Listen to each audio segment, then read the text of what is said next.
Mga minamahal kong kapatid sa pananampalataya, at sa lahat ng naghahanap ng pag-asa at kalayaan, isang mapagpalang araw sa inyo. Narito na naman tayo, at ako'y labis na nagagalak na makasama kayo sa ating espasyo ng pag-asa, pagbabago, at malalim na koneksyon sa ating pananampalataya.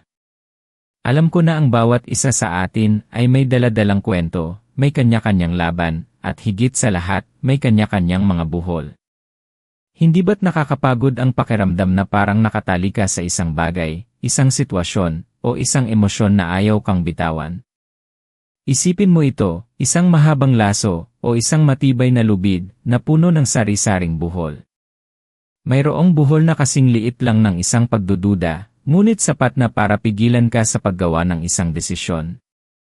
Mayroon ding buhol na napakalaki, kasing laki ng isang malaking problema sa pamilya, isang matinding pagkalugi sa negosyo, o isang karamdaman na nagpapabigat sa buong sistema ng iyong buhay. Para kang nasa loob ng isang labyrinth, na sa bawat pagliko mo, may buhol na humaharang, nagsasara ng mga pinto, at nagpaparamdam sa iyo na walang takas, na walang solusyon. Naaalala mo ba ang pakiramdam na yan? Yung bigat sa dibdib, yung pag-isip na tila walang katapusan ang iyong problema. Naramdaman mo na ba yan? Yung pakiramdam na anuman ang gawin mo, pinilit mong ayusin, pinilit mong solusyonan, pero parang walang nangyayari. Pinilit mong hilahin, kalasin, o putulin ang buhol, pero lalo lang itong humihigpit, lalo lang itong nagiging masalimuot at nakakapagod. Para kang naubusan na ng hininga, ng lakas, ng pag-asa, at ng pasensya. Marahil, ang buhol na iyan ay matagal nang nakatali sa iyong relasyon puno ng hindi pagkakaintindihan, matinding galit, malalim na sama ng loob, o kahit pamanlalamig ng damdamin na tila ba ayaw nang bumalik. Ang ganitong buhol ay nagdudulot ng matinding kirot sa puso, nagpapahirap sa paghinga, at nagpaparamdam ng kalungkutan na tila walang katapusan. Ang emosyonal na sakit na dulot nito ay maaaring magpabago sa iyong buong pagkatao, magdulot ng pagdududa sa pag-ibig, at magparamdam sa iyo na mag-isa ka sa iyong laban, kahit pa napapalibutan ka ng mga tao. O baka naman ang iyong buhol ay sa iyong pananalapi isang walang katapusang utang na tila ba ayaw ka nang bitawan, isang trabaho na kahit anong sipag at tiyaga mo ay hindi pa rin sapat ang kinikita, o isang biglaang pagkalugi na nagwasak sa iyong pinaghirapan at pangarap. Ang buhol sa pananalapi ay hindi lang pera ang problema. Ito ay nagdudulot din ng matinding stress, ng walang humpay na pag-aalala, at ng kawalan ng kapayapaan sa kalooban. Nagiging dahilan din ito ng tensyon sa pamilya, ng mga hindi pagkakaintindihan sa pagitan ng mag-asawa o magkakapatid, at ng pakiramdam na hindi ka sapat bilang isang tagapagtaguyod, bilang isang magulang, o bilang isang miyembro ng pamilya. Ito ang nagiging dahilan ng mga gabing hindi ka makatulog, ng mga araw na puno ng pagkabahala, at ng pakiramdam na parang palagi kang hinahabol ng mga obligasyon at responsibilidad na tila hindi mo kayang bitbitin. O kaya, ang iyong buhol ay sa iyong kalusugan isang karamdaman na matagal nang nagpapahirap, isang sakit na tila walang lunas na napapabayaan, o isang pisikal na limitasyon na pumipigil sa iyo sa paggawa ng mga bagay na gusto mo, sa pagtupad ng iyong mga simpleng pangarap at sa pagtatamasa ng buhay. Ang buhol sa kalusugan ay nagdudulot ng pisikal na sakit, ngunit higit pa rito, nagdudulot ito ng emosyonal na pahirap, ng pagkawala ng lakas ng loob, at ng pakiramdam na parang pinagkaitan ka ng normal at masayang buhay. Ang bawat umaga ay simula ng laban, at ang bawat gabi ay katapusan ng pagod at pagdarasal para sa ginhawa. At hindi lang iyan, minsan, ang pinakamahirap kalasin na buhol ay nasa loob mismo ng ating sarili. Ito ang buhol ng kawalan ng tiwala sa sarili, ng matinding takot na magkamali, ng takot sa hinaharap, ng pakiramdam na hindi ka karapat-dapat sa pagmamahal o sa tagumpay. Ito ang mga buhol na nakakakulong sa ating mga pangarap, sa ating mga ambisyon, sa ating kakayahang lumago, at sa ating tunay na potensyal na ibinigay ng Diyos. Ang mga buhol na ito ay nagpaparamdam sa atin na tayo ay hindi sapat, na tayo ay hindi karapat-dapat, na tayo ay nakatakdang mabuhay sa anino ng ating mga pagdududa at insecurities. Ang mga ito ang nagpaparamdam sa atin na ang mga pinto ng oportunidad ay hindi para sa atin, at mas mabuting manatili na lang sa kinatatayuan, na hindi nasubukan pa ang anumang bagay. Ito ay isang nakakawasak na buhol na nagpapahinto sa atin. Kung ang mga salitang ito ay pumupukaw sa isang bagay sa iyong puso, kung nagre-resonate ito sa iyong kasalukuyang karanasan, kung naghahanap ka ng ilaw sa dulo ng isang napakadilim na tunel, kung naghahanap ka ng kasagutan sa mga tanong na matagal nang bumabagabag sa iyong isip at kaluluwa, kung naghahangad ka ng kapayapaan na hindi kayang bilhin ng salapi, kung ang sagot mo sa alinman sa mga ito, o kung nararamdaman mo ang kaunting pag-asa na mayroong paraan, kung nais mong matuto ng isang bagay na makakatulong hindi lang sa iyo kundi pati na rin sa iyong mga minamahal, kung gusto mong malaman ang isang lihim na tuol, isang spiritual weapon, isang makapangyarihang panalangin na maaaring magpabago ng takbo ng iyong buhay. Kung sika sa lahat ng iyan, kung ito ang hinahanap ng iyong kaluluwa, kung handa ka nang magpaalam sa bigat ng iyong mga buhol, kung handa ka nang makita ang mga pintong bumubukas sa harap mo, mga pintong dati nakasarado, kung handa ka nang yakapin ang isang mas maliwanag at mas makabuluhang bukas na puno ng biyaya, kung handa ka nang magsimula ng isang bagong kabanata sa iyong buhay na may pananampalataya at kagalakan, nasa pinakatamang lugar ka ngayon, sa oras na ito, sa channel na ito. Dahil sa loob ng mga susunod na minuto, ibabahagi ko sa iyo ang isang makapangyarihang kasangkapan, isang gabay na hindi lang magbibigay sa iyo ng kaalaman, kundi magbibigay din ng lakas, ng tapang, at ng matinding pag-asa. Ito ang maikling rosaryo sa tagapagkalag ng mga buhol na nagbubukas ng mga pinto. Hindi lang ito basta dasal, hindi lang ito simpleng pag-uulit ng mga salita na walang kabuluhan. Ito ay isang misteryo, isang proseso, isang susi. Isang susi na ibibigay sa iyo, na may kakayahang kalasin ang pinakamahihigpit at pinakamasalimuot na buhol na nakapulupot sa iyong buhay. At hindi lang iyan, higit pa rito, ang susi na ito ay magbubukas ng mga pintong akala mo'y sarado na habang buhay.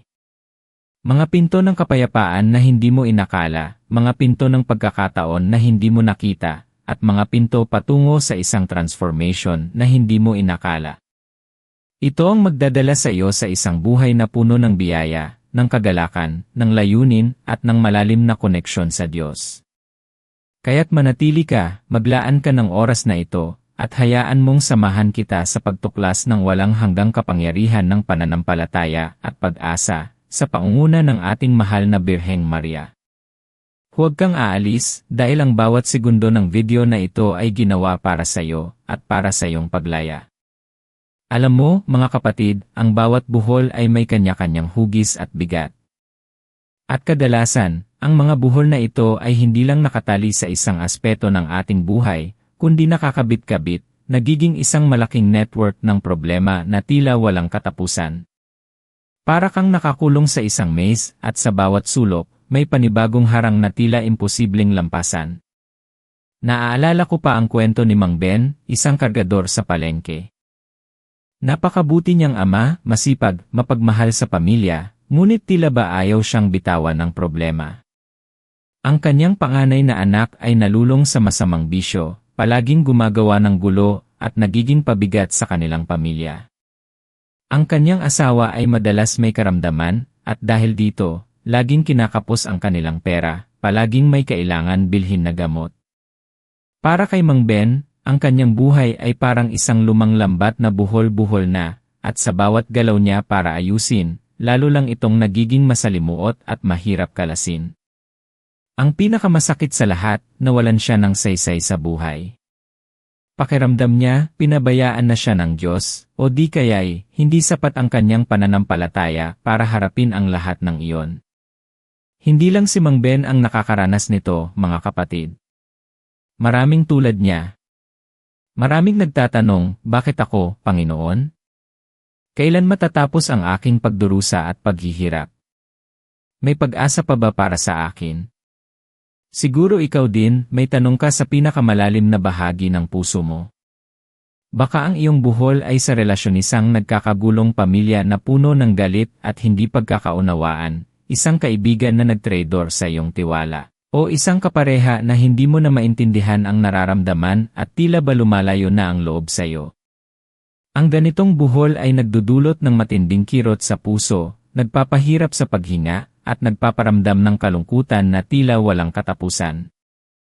Ang emosyonal na sakit na dulot nito ay maaaring magpabago sa iyong buong pagkatao, magdulot ng pagdududa sa pag-ibig at tiwala sa kapwa, at magparamdam sa iyo na mag-isa ka sa iyong laban, kahit pa napapalibutan ka ng mga mahal sa buhay.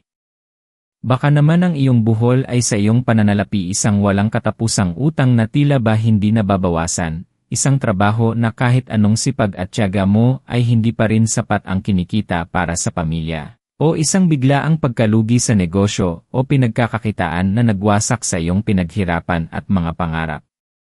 Ang buhol sa pananalapi ay hindi lang pera ang problema. Ito ay nagdudulot din ng matinding stress, ng walang humpay na pag-aalala sa kinabukasan, at ng kawalan ng kapayapaan sa kalooban. Nagiging dahilan din ito ng tensyon sa pamilya, ng mga hindi pagkakaintindihan sa pagitan ng mag-asawa, at ng pakiramdam na hindi ka sapat bilang isang tagapagtaguyod, bilang isang magulang, o bilang isang miyembro ng pamilya na dapat ay tumutulong. Ito ang nagiging dahilan ng mga gabing hindi ka makatulog, ng mga araw na puno ng pagkabahala at ng pangamba, at ng pakiramdam na parang palagi kang hinahabol ng mga obligasyon at responsibilidad na tila hindi mo kayang bitbitin ng mag-isa. O kaya, ang iyong buhol ay sa iyong kalusugan isang karamdaman na matagal nang nagpapahirap sa iyo, isang sakit na tila walang lunas na napapabayaan, o isang pisikal na limitasyon na pumipigil sa iyo sa paggawa ng mga bagay na gusto mo, sa pagtupad ng iyong mga simpleng pangarap, at sa pagtatamasa ng buhay ng buong buo.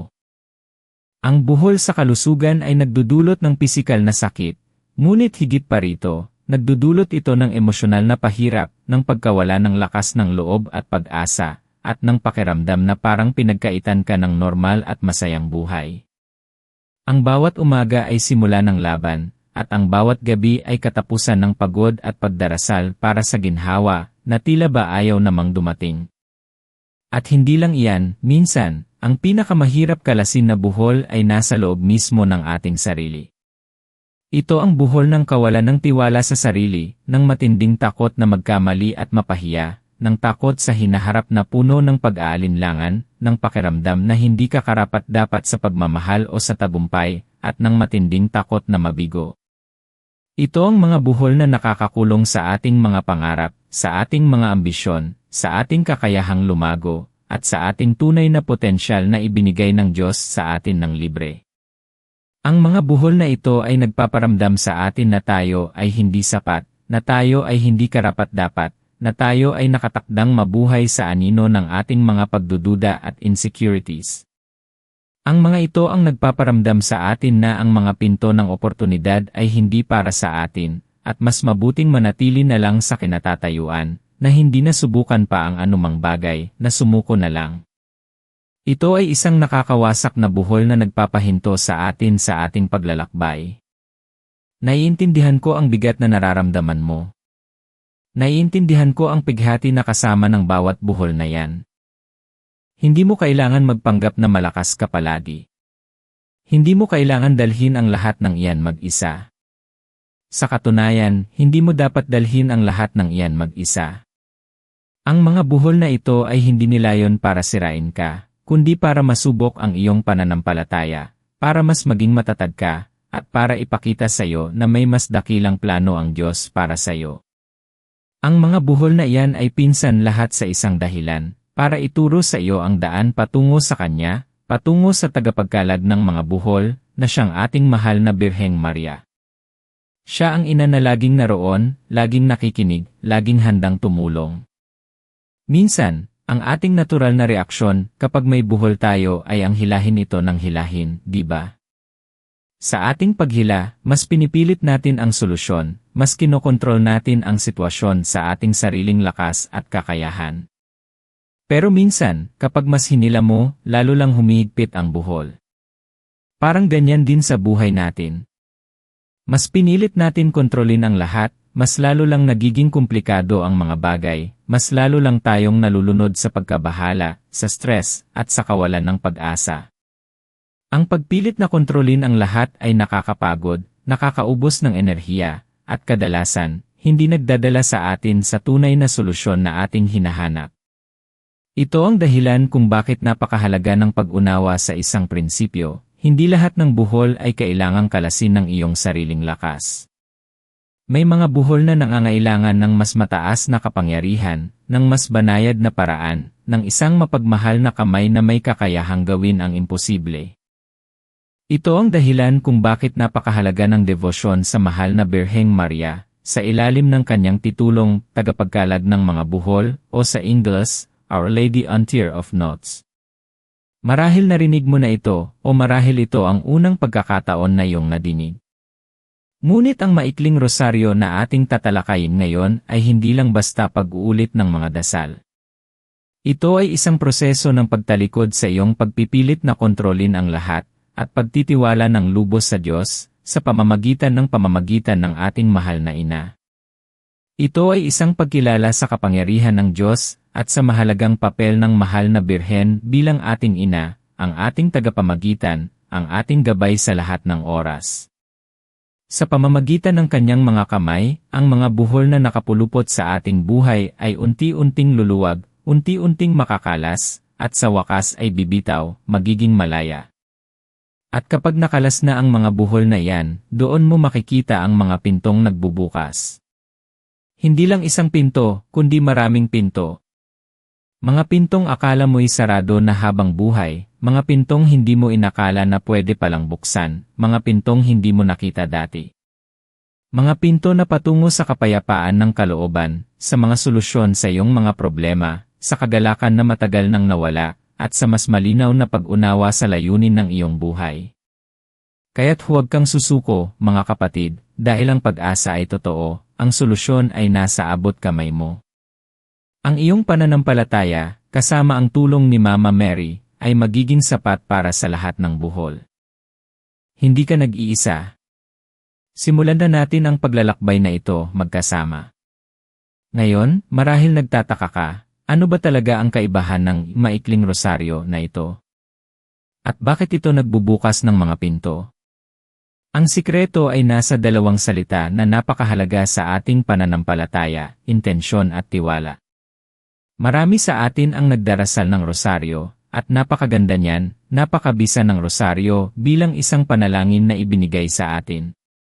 Ngunit minsan, sa gitna ng ating pagmamadali at pagkabahala sa araw-araw na buhay, nauwi ito sa mekanikal na pagbigkas ng mga salita, na tila ba isang ritual lamang na kailangan tapusin para may masabi tayo. Nawawala ang puso, nawawala ang koneksyon sa mahal na Birhen at sa Diyos. Ang maikling rosaryo na ito ay hindi dinisenyo para maging isang mabilisang shortcut na walang laman o walang saysay. Bagkus, ito ay nagtuturo sa atin na magdasal ng may buong puso, may buong intensyon, may matinding pagtitiwala, at may malalim na pagkaunawa sa bawat salita na ating binibigkas. Ito ang kwalidad. Hindi kailangan mahaba ang dasal para maging makapangyarihan. Ito ang isang malaking pagkalimot na minsan ay dinadala natin sa ating isipan. Akala natin mas mahaba ang dasal, mas epektibo ito, mas dinidinig tayo. Pero hindi ganoon ang sistema ng Diyos. Ang mahalaga ay ang kwalidad ng iyong panalangin, hindi ang kantidad. Mas mabuti ang isang dekada ng rosaryo na dasal ng buong puso at may malalim na intensyon, kaysa sa 5 dekada na binibigkas lang ng walang pagkaunawa, ng walang pagtitiwala, at ng walang koneksyon. Ang bawat Salve Regina, bawat Aba Ginoong Maria, bawat sumasampalataya, ay nagiging isang sinulid na iniaalay mo sa mahal na Birhen, isang bahagi ng iyong sarili na ipinagkakatiwala mo sa Kanya, isang pagpapahayag ng iyong pagmamahal. Ito ang simpleng gabay na pwede mong sundin, hakbang sa hakbang, para maging mas makabuluhan at epektibo ang iyong pananalangin. Una, kilalanin Benji iyong buhol. Ano ba talaga ang nagpapahirap sa iyo sa kasalukuyan? Huwag kang matakot pangalanan ito. Maging tapat ka sa iyong sarili. Ilagay mo sa isip mo ang buhol na iyan, ang bigat na dala nito. Maging espesipiko sa iyong paglalarawan. Huwag lang sabihin problema, kundi, ang problema ko sa aking trabaho na tila hindi ako makapromote at pakiramdam ko ay hindi ako pinapansin, Ang buhol sa aking relasyon sa aking kapatid na matagal nang hindi kami nag-uusap at puno ng sama ng loob. Kapag pinangalanan mo ito ng malinaw, nagkakaroon ito ng porma, at mas madaling ialay ng buong puso. Pangalawa, ihanda din iyong puso. Ang rosaryo ay hindi lang basta series ng mga dasal. Ito ay isang meditative journey kasama ang mahal na Birhen, pabalik sa buhay ni Kristo. Ibigay ang iyong buong presensya sa sandaling iyon. Huminga ka ng malalim dahan-dahan. Pakalmahin mo ang iyong isip at ang iyong kalooban. Isipin mo na ikaw ay direktang nakikipag-usap sa mahal na Birhen, ang iyong ina na laging nakikinig at nagmamahal. Maaari mo siyang kausapin sa iyong isip o bulungan ng tahimik. At pangatlo, at ito ang pinakamahalaga sa lahat, italagari danze buhol ni yan is ilid kamay ng mahal ni Birhen, la Mary Antier, notes. Isipin mo, ang iyong buhol ay isang lubid na buhol, napakahigpit, at iniaalay mo ito sa kanya, na may kakayahang kalasin ang lahat. Isipin mo ang kanyang mga kamay, puno ng pagmamahal at habag, na dahan-dahang hinahawakan ang bawat bahagi ng iyong buhol at kinakalasan ito ng buong ingat. Ito ay isang visual na pananampalataya. May kwento ako sa inyo tungkol kay Mang Tonyo na dati nang nabanggit ko. Si Mang Tonyo ay isang magsasaka na nahaharap sa napakalaking pagsubok. Ang kanyang mga pananim ay natutuyo dahil sa matagal na tagtuyot. Nasa bingit na siya ng pagkalugi at ang buong pamilya niya ay apektado. Araw-araw nagdarasal siya. Ngunit habang tumatagal, lalo siyang nawawalan ng pag-asa. May nagsabi sa kanya tungkol sa mahal na Birhen, tagapagkalag ng mga buhol. Sa simula, nagduda siya. Ano pa ang magagawa ng isang rosaryo? Nagdarasal naman ako araw-araw. Pero ipinaliwanag sa kanya na hindi lang ito basta dasal, kundi isang paraan ng lubos na pagtitiwala, ng paglilipat ng bigat ng problema mula sa kanyang balikat patungo sa mahal na Birhen, na siyang magdadala ng kanyang problema sa kanyang anak, ang Diyos. Ang ginawa ni Mang Tonyo, sa bawat aba Ginoong Maria, iniisip niya ang kanyang buhol, ang kawalan ng ulan, ang pagkalugi ng kanyang mga pananim. Sa bawat misteryo na kanyang pinagnilayan, iniisip niya ang pasakit ni Kristo, at pinagsasama niya ang kanyang sariling pasakit sa pasakit ng Panginoon, at ang pagmamahal ng mahal na Birhen na patuloy na nagdadala ng kapayapaan sa mga pinagdaanan ni Kristo. Hindi lang siya nagdasal kundi nagpakumbaba. Ipinasa niya ang kanyang problema sa mahal na Birhen. Sa loob ng ilang araw, walang nangyari sa kanyang palagay. Pero nagpatuloy siya. Nagpatuloy siya sa pagdarasal ng maikling rosaryo na may puso, na may intensyon. Ito ang naging kanyang daily ritual, hindi dahil sa obligasyon, kundi dahil sa pag-asa. Hindi niya alam, pero ang kanyang patuloy na pananalangin ay nagbabago ng kanyang puso, kanyang pag-isip, at kanyang pananaw.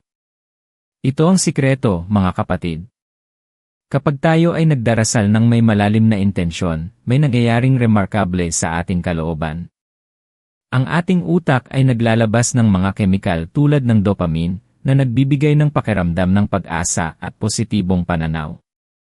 Bumababa ang levels ng cortisol, ang stress hormone na nagpaparamdam sa atin ng kapayapaan at kalmado. Pinapalakas din nito ang koneksyon sa komunidad at sa Diyos na nagpapalabas ng oxytocin, ang hormone ng pagmamahal at koneksyon. Kaya't ang pagdarasal ay hindi lang isang espiritual na gawain, kundi isang holistikong pagpapagaling para sa iyong isip, katawan, at kaluluwa. Kapag kalmado ang iyong isip at puso, mas malinaw mong nakikita ang mga solusyon, mas nagiging bukas ka sa mga oportunidad na ipinapadala ng Diyos, at mas nagiging matibay ka sa harap ng mga pagsubok. Ang mga pintong nagbubukas ay maaaring nasa iyong isip lamang sa unaang mga bagong ideya na biglang sumusulpot, ang mga bagong pananaw, ang mga pagkakataon na dati ay hindi mo napapansin dahil sa iyong pagkabahala at takot. Sa pagpapatuloy ni Mang Tonyo, hindi man umulan kaagad sa kanyang bukid, pero biglang may isang kapitbahay na nag-alok sa kanya ng tulong. Mayroon daw itong pump na pwede niyang hiramin para masipsip ang tubig mula sa kalapit na ilog. Ang gastos ay mura lang at madaling gamitin. Hindi ito ang direktang ulan na hinihingi niya, hindi isang milagrong bumuhos ang langit bigla, pero ito ang solusyon na binuksan ng mahal na birhen sa paraang hindi niya inaasahan.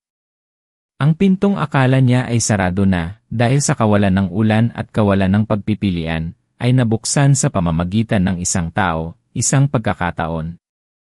Dito natin naiintindihan, ang mga buhol ay hindi lang basta nawawala, kundi ang mga pinto ay nabubuksan sa paraang hindi natin inaasahan. Ang mahalaga ay ang pagtitiwala. Ang pagtitiwala sa proseso at sa kapangyarihan ng mahal na birhen na gumawa ng paraan. Ang maikling rosaryo na ito ay nagbibigay sa atin ng istruktura para sa pananalangin ng may kalidad. Hindi ito dinisenyo para maging isang mabilisang solusyon lamang, kundi para maging isang consistent na pag-aalay ng ating mga problema sa mga kamay ni Maria. Ibinibigay nito sa atin ang disiplina na lumapit sa Diyos, sa pamamagitan niya, ng may pagpapakumbaba at patuloy na pananampalataya. Ito ay isang pagkilala na hindi tayo nag-iisa sa ating mga laban. Na may isang ina na handang dinggin ang ating mga hinaing at mamagitan para sa atin. At ito ang nagpapalaya sa atin mula sa bigat ng ating mga problema. Ito ang nagbibigay sa atin ng lakas na magpatuloy, na maniwala na may mas magandang bukas. Ang pagtitiwala sa mahal na birhen ay hindi lamang isang simpleng paniniwala. Ito ay isang matinding aktong pananampalataya na nangangailangan ng lakas at tapang. Ang kanyang papel bilang tagapagkalag ng mga buhol ay batay sa kanyang walang sawang pagmamahal bilang ina ni Kristo at bilang espiritual na ina nating lahat. Siya ay naroroon sa paanan ng krus, naroroon sa bawat pagdurusa ng kanyang anak, at naroroon din siya sa bawat pagdurusa natin. Siya ang perpektong modelo ng pagtitiwala at pananampalataya. Kung kaya't, sa kanyang pamamagitan, ang lahat ng bagay ay posible. Minsan, ang mga buhol ay hindi nawawala agad-agad, kailangan ng paulit-ulit na pagdarasal, ng pasensya, ng tiyaga. Pero sa bawat pagdarasal, may isang maliit na buhol ang lumuluwag. May isang maliit na hibla ang kumakalas. At sa bawat pagkalas, may isang maliit na pinto ang nagbubukas, maaaring pinto ng kapayapaan, pinto ng pag-unawa, pinto ng lakas na magpatuloy. Ang bawat dasal mo ay hindi nasasayang. Bawat isa ay may epekto, bawat isa ay may saysay. Bawat isa ay bumubuo ng isang tulay patungo sa biyaya. Ang mahal na birhen ay gumagabay, nagmamagitan, at tinutulungan ka sa bawat hakbang. Huwag kang mawawala ng pag-asa, mga kapatid. Ang iyong tagapagkalag ng mga buhol ay laging naroon, handang umalalay at magmahal. Paano nga ba natin gagawin ang maikling rosaryo sa tagapagkalag ng mga buhol na ito sa praktikal at makabuluhang paraan sa ating pang-araw-araw na buhay? Hindi mo kailangan ng mahabang oras para dito, hindi mo kailangan maglaan ng buong maghapon o magkakasunod na oras. Ang mahalaga ay ang konsistenteng pag-aalay ng iyong puso at isipan, at ang puso na bukas sa biyaya ng Diyos sa pamamagitan ng mahal na birhen. Narito ang ilang detalyadong hakbang na pwede mong sundin, at tandaan, ang layunin ay ang malalim na pag-isip at matinding intensyon sa bawat bahagi ng iyong pananalangin. Una, maghanap ka ng isang tahimik na lugar kung saan ka makapag-isip at makapag-focus ng walang gambala. Hindi mo kailangan ng isang malaking altar na may maraming imahe, bagamat nakakatulong ito sa iba na mas makapag-concentrate. Ang sulok ng iyong kwarto, ang iyong garden, ang iyong sasakyan bago ka magsimula sa trabaho, o kahit sa bus o tren habang ikaw ay bumibiyahe kahit saan na makakapagbigay sa iyo ng kaunting kapayapaan at pagka-focus. Ang mahalaga ay ang koneksyon mo sa Diyos at kay Maria. Ibahin mo ang iyong sarili sa mga distractions, kahit saglit lang. Maaari kang magpatugtog ng malumanay na spiritual music, o simpleng ilagay mo ang iyong kamay sa iyong puso at huminga ng malalim ng 3 beses para maipakalma ang iyong kalooban bago ka magsimula. Pangalawa, kilalanin ni iyong buhol. Ano ba ang buhol na yan na pinakamabigat sa puso mo ngayon? Ilang buhol? Maging espesipiko. Huwag kang matakot na maging detalyado at tapat sa iyong sarili. Halimbawa, kung ang buhol mo ay sa pinansya, Sabihin mo sa iyong sarili, ang buhol ko ay ang aking utang na 50,000 na kailangan kong bayaran sa susunod na buwan, at wala akong ideya kung paano ko ito haharapin. O kung ang buhol mo ay sa relasyon, ang buhol ko ay ang patuloy na pag-aaway namin ng aking asawa tungkol sa pagpapalaki ng aming mga anak, at pakiramdam ko ay lumalayo na kami sa isa't isa at walang pag-asa. Ilagay mo sa isip mo ang detalye ng buhol na yan, ang bigat na dala nito, ang epekto nito sa iyong buhay. Ang pagiging espesipiko ay nagbibigay ng mas malinaw na direksyon at lakas sa iyong panalangin. Pangatlo, simulan ang iyong panalangin. Pwede kang magsimula sa isang sign of the cross at isang act of contrition para linisin ang iyong puso at kalooban at ihanda ka para sa pananalangin. Pagkatapos, diretsong magbasa ng isang misteryo ng rosaryo. Pwede kang pumili ng joyful, luminous, sorrowful, o glorious mysteries, depende sa araw. Halimbawa, kung joyful mystery, maaari mong pagnilayan ang pagpapahayag ng anghel kay Maria o The Annunciation.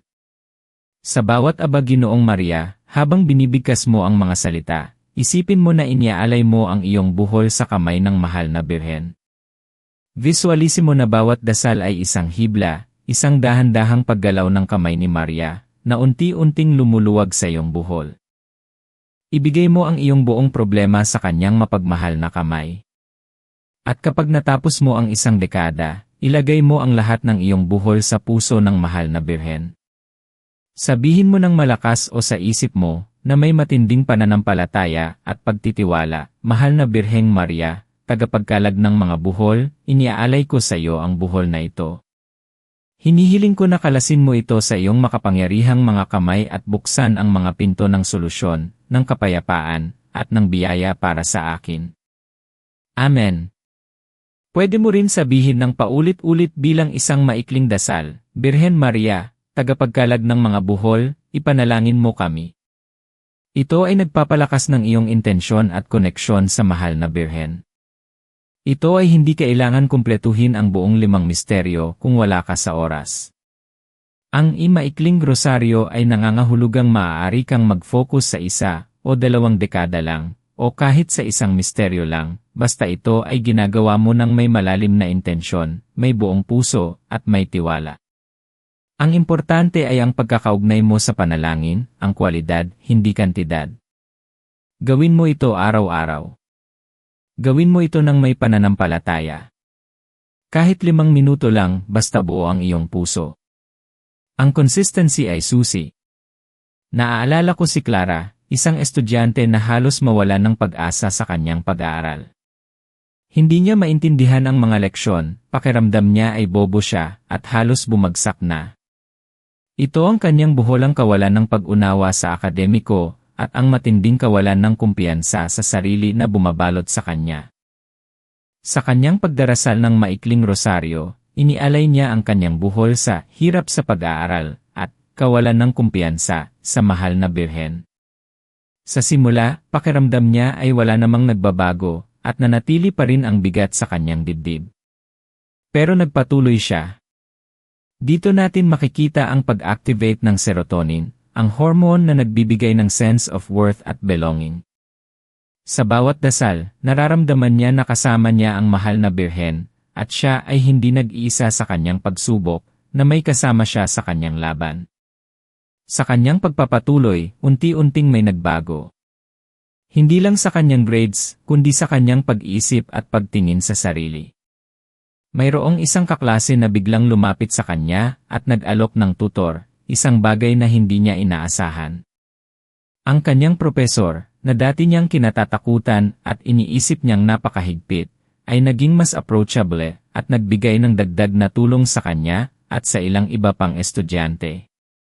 Ang pinto ng tulong na akala niya ay sarado at hindi niya kayang buksan, ay nabuksan sa paraang hindi niya inasahan. Hindi ito himala na bigla siyang naging henyo, kundi himala ng pagbukas ng mga pinto ng tulong, ng suporta, at ng pagbabago sa kanyang sariling pagtingin sa sarili. Unti-unti niyang naramdaman na, kaya ko pala, hindi ako nag-isa. Ito ang kapangyarihan ng pagbabago, na hindi lang nakikita sa resulta, kundi sa proseso ng pagbabago ng puso at pag-isip. Pero paano kung paulit-ulit mong sinubukan at wala pa rin?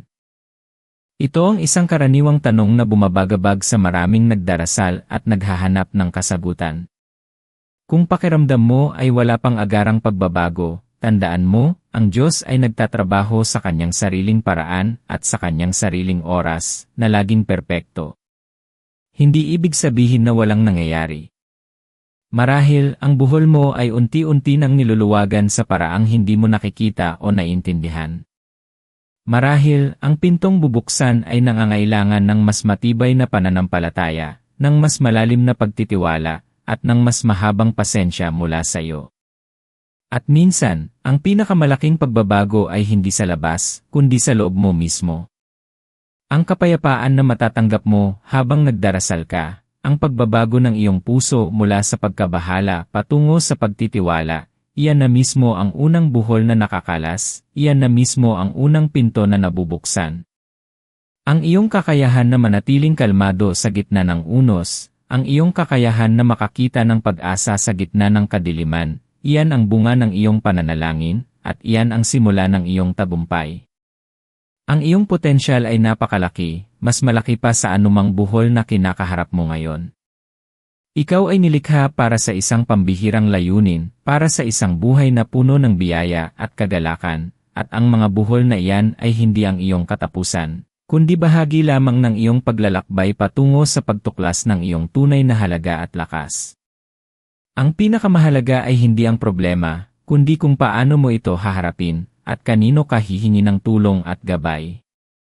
At sa mahal na Birheng Maria, sa tagapagkalag ng mga buhol, mayroon kang isang makapangyarihang kaalyado, isang mapagmahal na ina, na laging naroon para sa iyo, laging nakikinig. Kaya't huwag kang mawawalan ng pag-asa. Patuloy kang manalig. Patuloy kang magdasal. Dahil ang iyong pinakamabuting bersyon ay naghihintay na lumabas, at ang mga pintong naghihintay na mabuksan ay mas maganda pa sa iyong imahinasyon at inaasahan. Manalig ka lang. Ibahagi mo sa comment section kung saan ka nanonood at kung ang mensaheng ito ay pumupukaw sa iyong puso at isipan. Gusto kong marinig ang iyong mga saloobin, ang iyong mga buhol na iyong iniaalay, at ang iyong pag-asa na muling nag-aapoy. Ang bawat komento ay mahalaga sa akin, dahil ito ang nagpapatunay na hindi ka nag-iisa sa paglalakbay na ito, at mas malakas tayo kapag magkakasama, bilang isang pamilya. Ang iyong pagbabahagi ay makakatulong din sa iba na makahanap ng pag-asa, na makahanap ng koneksyon, at makita na mayroon silang kasama sa kanilang mga pinagdadaanan. Ito ay ating komunidad ng pag-asa at pananampalataya. Alam mo, mga kapatid, ang konsepto ng mahal na birhen bilang tagapagkalag ng mga buhol ay hindi lamang isang bagong imbento sa ating panahon. Ito ay may malalim na ugat sa kasaysayan ng simbahan at sa pag-unawa sa papel ni Maria sa ating kaligtasan.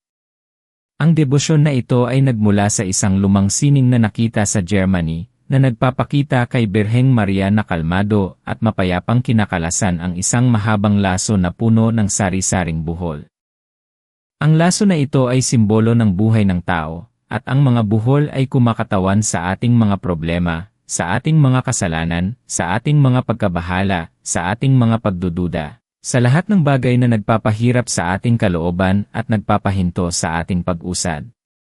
Ang bawat buhol ay isang hamon, isang hadlang, isang pagsubok. At si Maria, sa kanyang mapagmahal at banayad na kamay, ay kinakalasan ang mga ito ng may pag-ingat at walang katapusang pagmamahal. Ito ang bisa ng pananampalataya. Ito ang kapangyarihan ng isang ina na hindi tayo pababayaan, na laging naroon upang mamagitan para sa atin sa kanyang anak na si Jesus. Sa mata ng Diyos, ang lahat ay may saysay, at ang bawat buhol ay may plano, may layunin. Ito ang kahulugan ng kanyang pagiging full of grace na mayroon siyang kakayahan, sa pamamagitan ng Diyos, na tulungan tayo sa lahat ng ating mga hirap at pagsubok. Kaya kapag nagdarasal ka ng maikling rosaryo na ito, isipin mo ang imaheng iyan, ang mahal na birhen na may hawak na lubid na puno ng buhol, at dahan-dahan niyang kinakalasan ang bawat isa. Isipin mo na bawat Aba Ginoong Maria, bawat Ama namin, ay hindi lamang isang pagbigkas ng salita, kundi isang aksyon, isang dahan-dahang paggalaw na unti-unting nagpapaluwag sa buhol na iyan sa iyong buhay. Hindi ito parang instant coffee na isang pitik lang, may solusyon na agad. Ito ay parang paghubog ng luwad. Kailangan ng pasensya, ng paulit-ulit na paghaplos, ng malumanay na paggalaw, ng malalim na pagkaunawa, hanggang sa maabot nito ang tamang hugis, hanggang sa makalas ang buhol at maging malaya. Ganoon din ang pananampalataya. Bawat pagdarasal mo, kahit pakiramdam mo ay walang nangyayari agad, ay may malaking epekto. Ito ay nagtatayo ng pundasyon, nagpapalakas ng iyong espiritu, at naghahanda sa iyong puso para sa mga biyayang darating sa takdang panahon ng Diyos. Sa psikolohiya at neurosiyensya, may malalim na paliwanag kung bakit epektibo ang panalangin, lalo na ang repetitive at meditative na panalangin tulad ng rosaryo. Kapag tayo ay nagdarasal ng may malalim na focus at intensyon, may nangyayaring remarkable sa ating utak. Ang ating mga brain waves ay nagiging mas kalmado, nagiging mas nakasentro, nakahalintulad ng nangyayari sa isang malalim na meditasyon. Ito ay nagpapababa ng aktibidad sa amygdala, ang bahagi ng utak na responsable sa takot at stress. Ang focus mo ay lumalalim at ang iyong isip ay nagiging mas malinaw. Ang stress ay nababawasan. Ang kapayapaan na iyong nararamdaman ay hindi lang isang emosyon, kundi isang pisikal na reaksyon ng iyong katawan sa pagpapalabas ng mga hormones na nakakapagparelax tulad ng GABA at serotonin. Kaya't hindi lang espiritual ang pakinabang, kundi pati na rin ang mental, emosyonal, at pisikal. Kapag kalmado ang iyong isip at puso, mas malinaw mong nakikita ang mga solusyon, mas nagiging bukas ka sa mga oportunidad na ipinapadala ng Diyos, at mas nagiging matibay ka sa harap ng mga pagsubok. Ang mga pintong nagbubukas ay maaaring nasa iyong isip lamang sa unaang mga bagong ideya na biglang sumusulpot, ang mga bagong pananaw, ang mga pagkakataon na dati ay hindi mo napapansin dahil sa iyong pagkabahala. At huwag mong kalimutan, mga kapatid, ang mga buhol na ito ay hindi mo ginawa ng mag-isa, at lalong hindi mo kailangan kalasin ng mag-isa. Kaya nga may mahal na birhen na tagapagkalag ng mga buhol. Siya ang ating tagapamagitan, ang ina na nagmamahal sa atin ng walang kondisyon, ang ina na laging handang tumulong at umalalay. Siya ay naroroon sa paanan ng krus, naroroon sa bawat pagdurusa ng kanyang anak, at naroroon din siya sa bawat pagdurusa natin. Siya ang perpektong modelo ng pagtitiwala at pananampalataya. Kung kaya't, sa kanyang pamamagitan, sa kanyang pag-aalay ng ating mga buhol sa kanyang anak, ang lahat ng bagay ay posible. Sa mata ng Diyos, walang imposible. Ang salita ng Diyos ay nagpapalakas sa atin. Gaya ng sinasabi sa Jeremias 20:11, sapagkat nalalaman ko ang mga plano ko para sa inyo, mga plano para sa kapayapaan at hindi sa kapahamakan, para bigyan kayo ng kinabukasan at pag-asa. Ang mga buhol na nararanasan mo ngayon ay hindi ang plano ng Diyos para sa iyong kapahamakan. Ang mga ito ay mga pagsubok lamang na kailangan mong lampasan, at sa tulong ng mahal na birhen, malalampasan mo ang lahat. Ang bawat hamon ay isang pagkakataon para lumago, para maging mas matatag, at para mas lumalim ang iyong pananampalataya at koneksyon sa Diyos. May kwento pa ako sa inyo tungkol kay Elena, isang ina na may 2 anak. Ang kanyang buhol ay ang matinding takot sa kinabukasan, lalo na para sa kanyang mga anak. Palagi siyang nag-iisip ng mga worst-case scenario, ng mga negatibong mangyayari na nagdudulot sa kanya ng matinding pagkabahala. Nagsimula siyang magdasal ng maikling rosaryo bawat gabi bago matulog at minsan sa umaga. Sa simula, pakiramdam niya ay nag-ulit lang siya ng mga salita, at ang kanyang mga takot ay nariyan pa rin, hindi nawawala. Pero sa bawat aba Ginoong Maria, inialay niya ang kanyang takot, ang kanyang buhol tungkol sa edukasyon ng kanyang mga anak, sa kanilang kalusugan, sa kanilang kaligtasan, at sa kanilang kinabukasan. Sa loob ng ilang buwan, hindi man nawala ang lahat ng kanyang mga takot, pero naging mas payapa ang kanyang puso. Hindi na siya nagpanik sa mga maliliit na problema. Ito ang tinatawag na emotional anchoring. Ang pagdarasal ay naging kanyang kuta sa panahon ng unos, kanyang pinagkukunan ng lakas at kapayapaan. Unti-unti, nakita niya ang mga pinto na nagbubukas. May nag-alok sa kanyang mga anak ng scholarship na hindi niya inaasahan at napakalaking tulong. May mga taong biglang naging instrumento para makatulong sa kanya sa pagpapalaki ng mga ito, nag-alok ng gabay at suporta na matagal na niyang hinahanap. Ang takot ay unti-unting pinalitan ng pagtitiwala at pananampalataya. Ang dating saradong pinto ng pag-asa ay nabukasan sa pamamagitan ng patuloy niyang pag-aalay at pagtitiwala. Ito ang kapangyarihan ng pagtitiwala, ng pagbibigay ng kontrol sa kanya na higit na nakakaalam. Hindi mo kailangan na maging perpekto. Kailangan mo lang magpatuloy sa pagtitiwala at sa pananalangin. Ang bawat isa sa atin ay may kanya-kanyang oras ng paglalakbay. Hindi magkakapareho ang karanasan ng bawat isa. Ang mahalaga ay ang iyong pagpapatuloy. Ang iyong determinasyon na manalig sa kabila ng lahat. Gaya ng sinasabi sa Filipenses 4:13, magagawa ko ang lahat sa pamamagitan ni Kristo na nagpapalakas sa akin. At sa pamamagitan ng mahal na Birhen, na ating ina, na laging kasama ni Kristo, lalo kang lumalakas, lalo kang nagiging matatag. Huwag mong isipin na ang mga buhol mo ay napakakomplikado, o napakalaki, o napakamasikip para sa Kanya. Walang buhol na masyadong masikip, masyadong malaki, o masyadong komplikado para sa tagapagkalag ng mga buhol. Ang kanyang pagmamahal at kapangyarihan ay walang hanggan, at ang kanyang pagmamahal sa iyo ay walang kapantay. Siya ay ina mo. Tandaan, ang pagbubukas ng mga pinto ay hindi laging nangangahulugan ng agarang solusyon sa kung ano mismo ang hinihingi mo. Minsan, ang pinto na bubuksan ay pinto ng bagong pag-iisip, bagong perspektiba na magpapabago sa iyong buong pananaw sa buhay. Minsan, ito ay pinto ng lakas na harapin ang problema ng may tapang at kapayapaan na hindi mo inakala. Minsan, ito ay pinto ng pagtanggap sa mga bagay na hindi mo mababago at kapayapaan sa gitna ng unos na iyong pinagdadaanan. Ang importante ay ang pagbabago sa iyong puso, ang pagbabago sa iyong pananaw, na nagbibigay sa iyo ng kakayahang makita ang mga pagkakataon, ang mga tulong, at ang mga biyayang ibinibigay ng Diyos sa iba't ibang paraan. Ikaw ay espesyal, at ang iyong pagtitiyaga sa panalangin ay hindi mawawalan ng saysay. Bawat butil ng iyong pawis, bawat patak ng iyong luha, bawat dasal mo, ay nakikita at naririnig ng mahal na Birhen at ng Diyos. Kaya't sa tuwing mararamdaman mo ang bigat ng buhol sa iyong buhay, huwag kang panghinaan ng loob, huwag kang mawawalan ng pag-asa. Alalahanin mo ang maikling rosaryo sa tagapagkalag ng mga buhol. Simulan mo ito kahit sa isang dekada lang o sa isang misteryo lang. Pagtuunan mo ng pansin ang bawat salita at ang iyong buhol na iniaalay mo. At sa bawat pag-aalay, magtiwala kang kumikilos ang mahal na Birhen. Nagtatrabaho siya para sa iyo. Kinakalasan niya ang mga buhol. At binubuksan niya ang mga pinto. Manalig ka dahil ang iyong tagapagkalag ng mga buhol ay laging handang tumulong.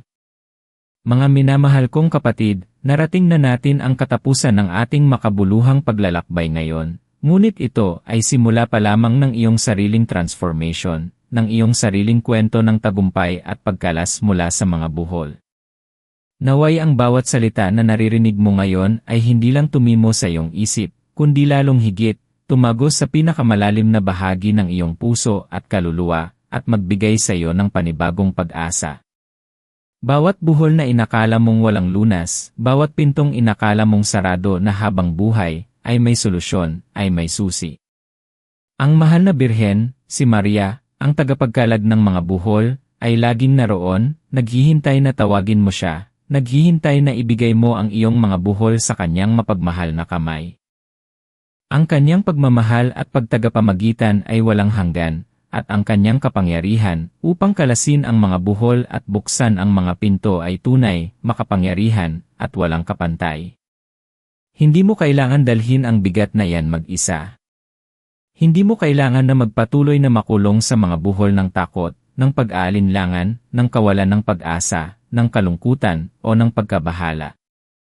Ang Diyos ay may magandang plano para sa iyo, isang plano para sa kapayapaan, para sa kinabukasan at pag-asa, at ang mahal na Birhen ay ang iyong mapagmahal na ina na magdadala sa iyo patungo sa Kanya. Ang pinakamabilis at pinakasiguradong daan patungo kay Jesus.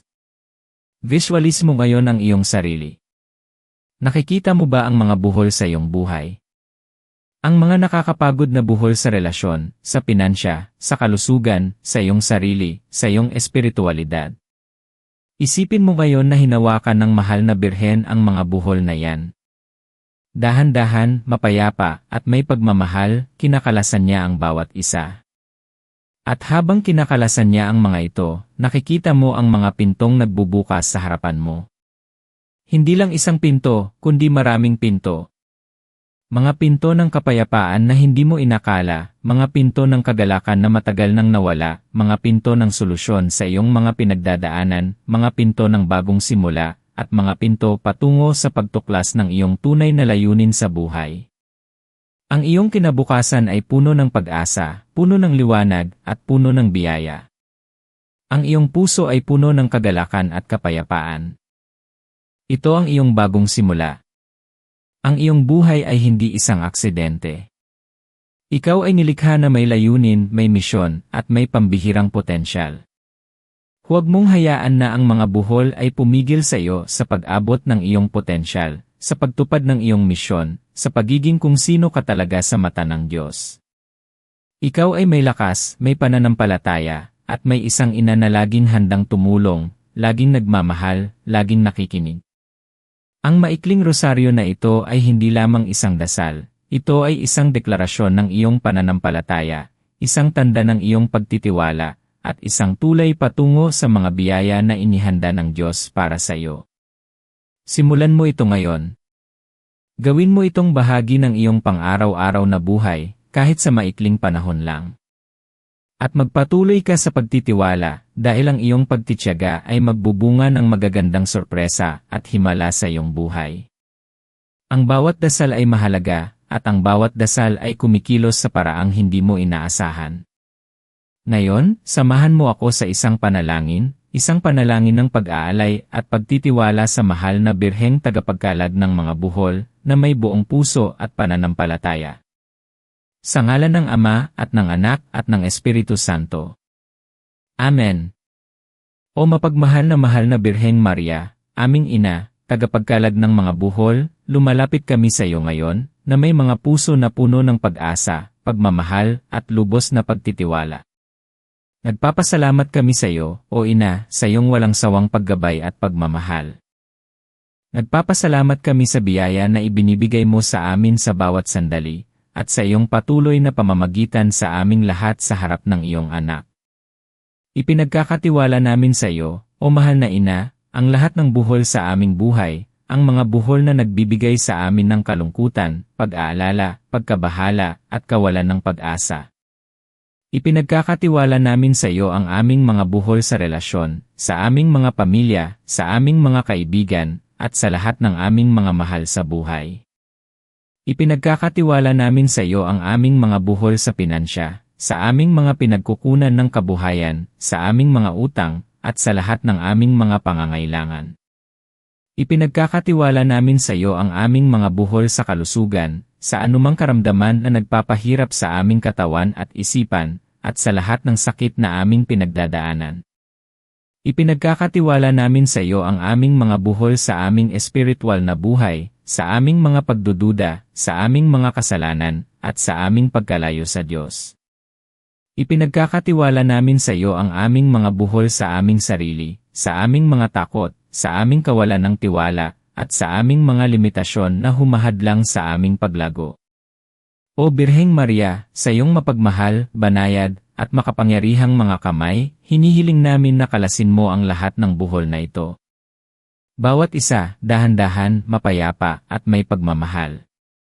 Hinihiling namin na sa pamamagitan ng iyong pagpapakilos, at sa kapangyarihan ng Diyos, magbukas ang mga pinto ng solusyon, ng kapayapaan, ng kagalakan, ng kalayaan, at ng isang bagong simula sa aming buhay.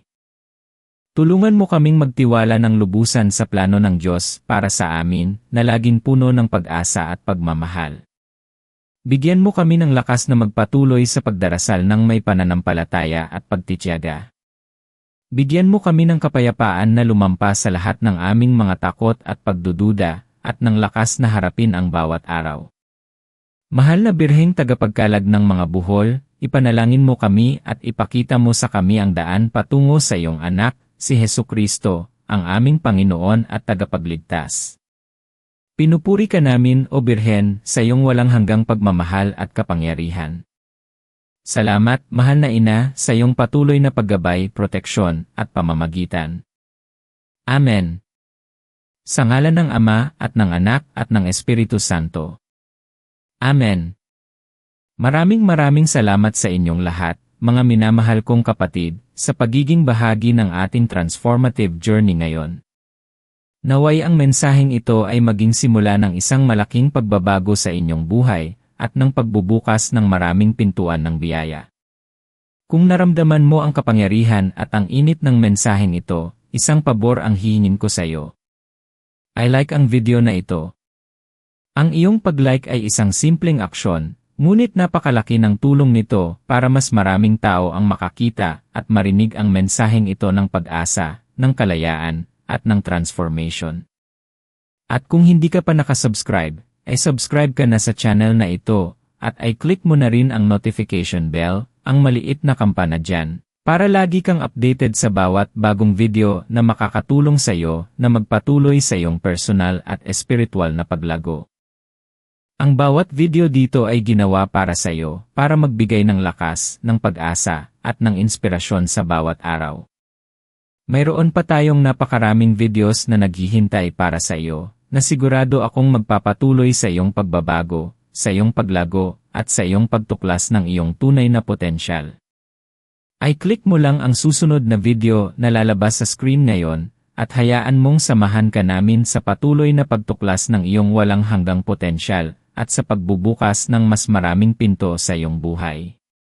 Hanggang sa muli, tandaan mo palagi, hindi ka nag-iisa sa iyong laban, ikaw ay minamahal ng lubos, at ang iyong mga buhol ay kinalas na.